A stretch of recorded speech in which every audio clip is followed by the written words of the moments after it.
Alright guys, so in this video I'm going to be showing you how to solder a half-inch L copper pipe here.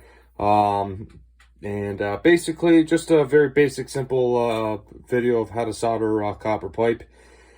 Both ends are here. I did clean up previously, but before you solder any type of copper pipe, get a mesh rag and clean it, right?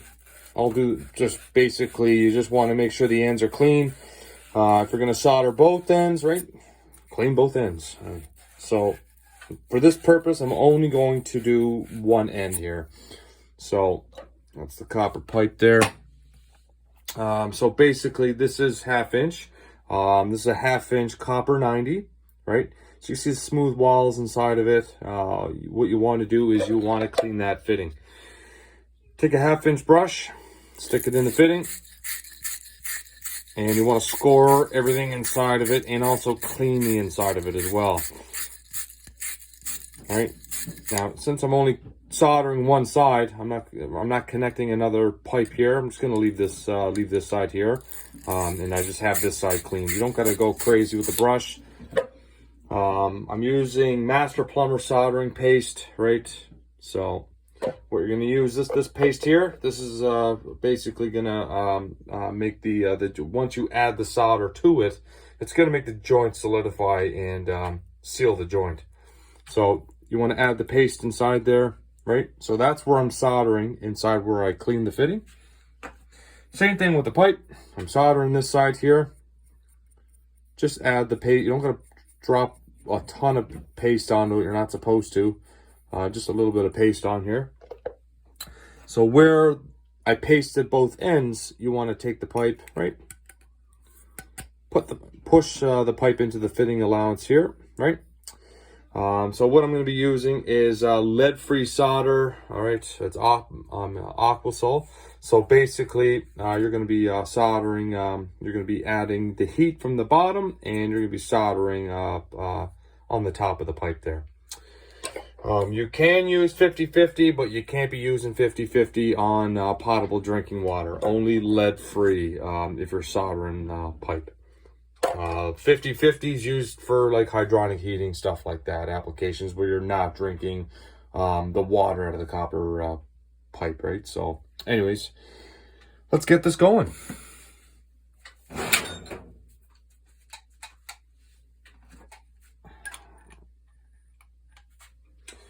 So what I'm using is MAPP gas. So MAPP gas, basically it is a lot, it does heat up a lot hotter than propane. You can use propane, nothing wrong with that. It doesn't heat up as quick as the MAPP gas does. MAPP gas I'm using with a turbo torch. It's got an auto igniter on it, right? So anyways, well, let's get this started. So what you want to do is you want to heat the joint at the bottom, or under, yeah, like on the underneath the joint there, and then add the paste. Add the solder to the joint. So you don't gotta cook. Right? You shouldn't have to cook the joint. If you do cook the joint, well, the paste is gonna evaporate, and you're gonna probably have a leak. So you want to use a 1/2 inch of solder. So if it's a 1/2 inch joint, you only need a 1/2 inch solder, of solder.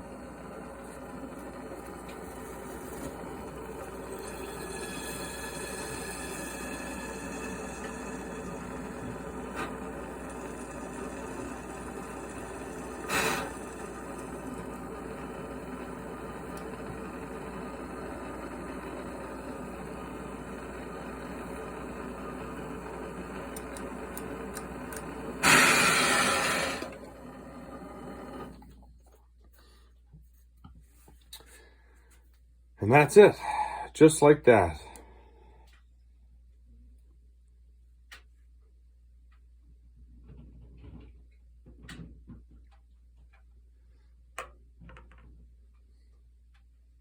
So before I see a lot of guys online and they'll add water to it. Don't do that. You'll crack the joint.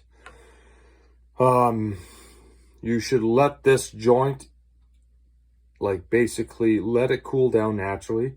If you add anything on there, it'll crack the joint. Now, once the joint is cooled down, you should basically, you got to wipe your joints. If not, you'll have the acid that you're using. So the flux, the paste that you used for the joints, it'll start leaving green staining. What will happen is it'll actually eat away at the pipe. So let the joint cool down and wipe it with a rag. And the good practice for any joint that you solder, wipe it with the rag and sand it down with sand cloth to make the joint look really, really clean and professional. So that's pretty much it, right? You got a 1/2 inch of solder to solder a 1/2 inch copper pipe. If it's 3/4 of an inch of the solder. 1 inch, 1 inch, right? So pretty basic. You want to add, so when you solder onto it, heat at the bottom. On the top, add the solder on the top, and it will take.